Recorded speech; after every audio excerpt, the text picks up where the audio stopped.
this will be my tutorial for that awesome classic Hollywood vintage look. Alright, let's get started. So, priming the face is really important. I'm using a Sephora collection primer. And now for the most important part of the makeup process, I think, the foundation process. So I'm using Sephora collection foundation in Deep 65, aka Dark Ebony Neutral. And I'm using my fingers to kind of like just get it across my skin. I like using my fingers. It's a very awesome tool. They're immediately attached to my hands, which is really convenient for me. I can't lose them.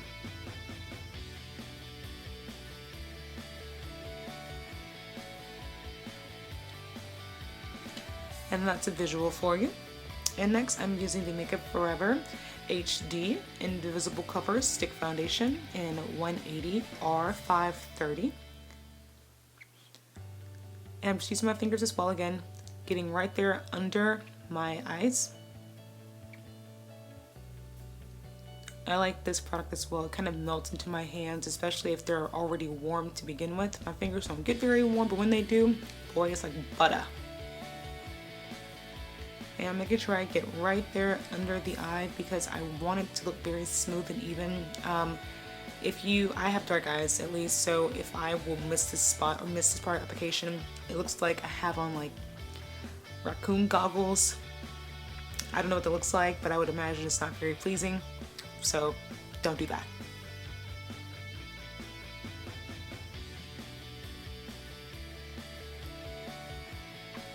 Alright, and I'm just making some shading right down the center of my nose, on my forehead,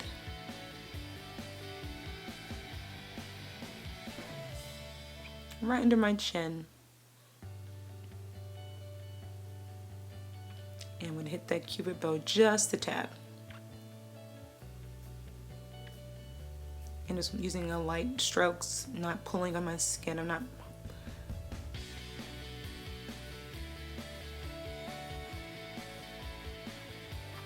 Alright, and now I'm going to use a little bit of contour. I actually use a black eyeshadow, a matte shadow that is, because I don't want a Tinkerbell streak going down my face.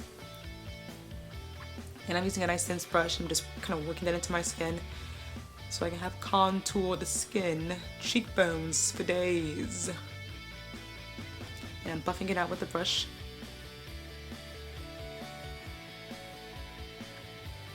I'm just putting a little bit more emphasis on the contour area because I don't want it to look like tire streaks across my face.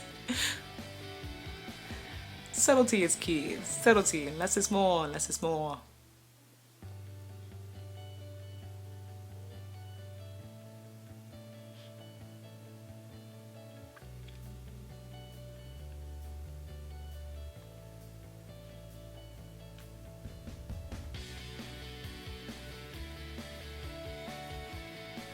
Alright, and this here is my eyeshadow palette. I will be picking up some pigment from the white one, La Bam.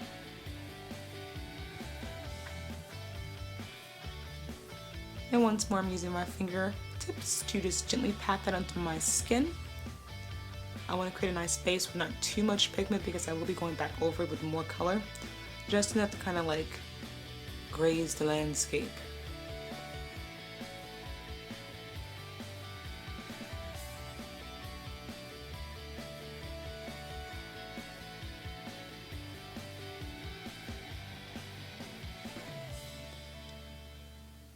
And now I'm applying this coppery gold shadow. I really love this color. If I knew where they made this color individually, I would buy the entire stock. But I don't. It's so sad. So I use this and I cover up pretty much all my lid, but I really concentrate more of the pigment right in the center of my lid.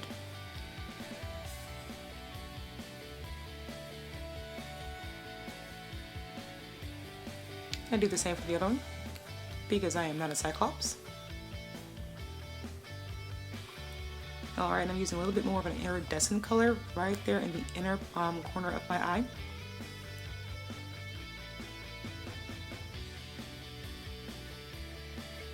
And I'm also using the E.l.f. Studio eyeshadow brush.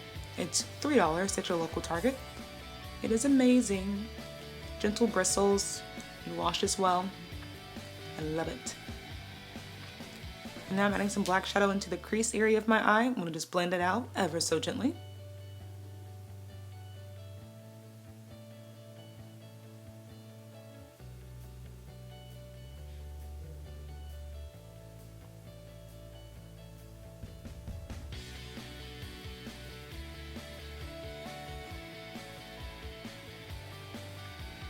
And just using nice light strokes.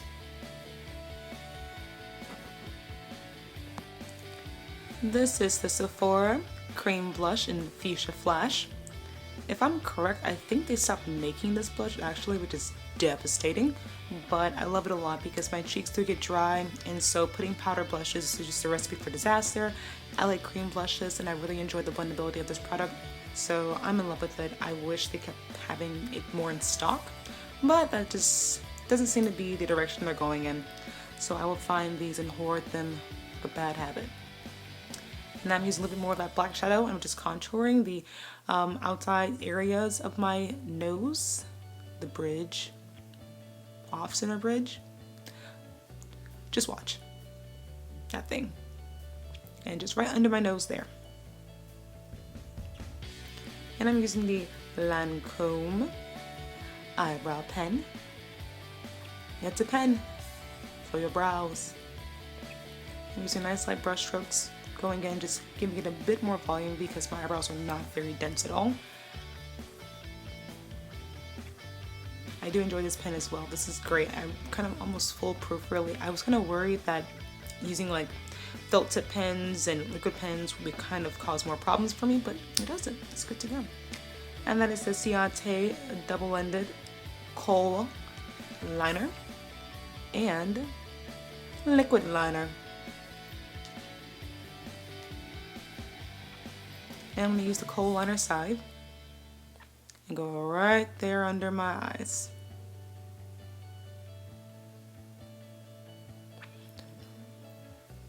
This kohl liner is like really soft, but I blinked because it was cold against my lids.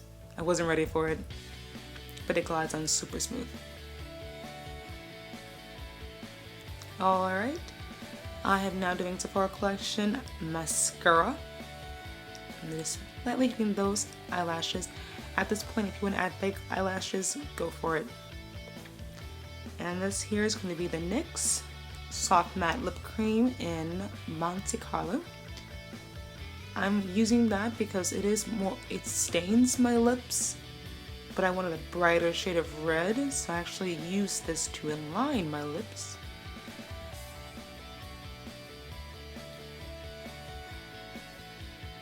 This color is really nice. I like how it's kind of like almost like a, not berry, but it's like a dark red, brick red color. And this is what I do when I'm out of lip liner, which I currently am. And I'm in a pinch.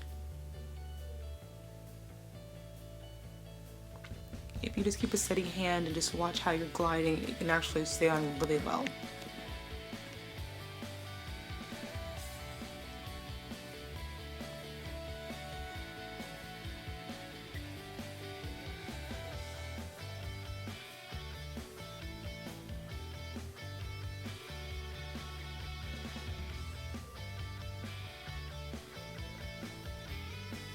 And now I'm going to go over that with my Ciaté Liquid Velvet. This is in Diva.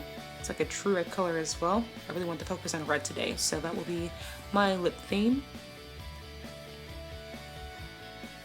And then you just go over where you lined with gentle strokes, being careful not to put too much product in one place because liquid lipsticks are no joke. Once you start depositing that pigment, it's very difficult to kind of get it removing without actually getting makeup remover, at least product type in the way. Some form of makeup remover. I like to avoid that, so I'll play it a little safe. And then after that, I get a little crazy.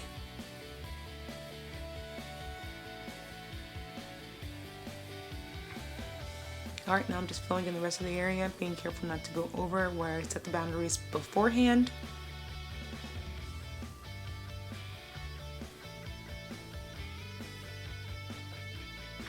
And this product is super awesome. It makes my lips feel so soft, hence the term liquid velvet. I really like it.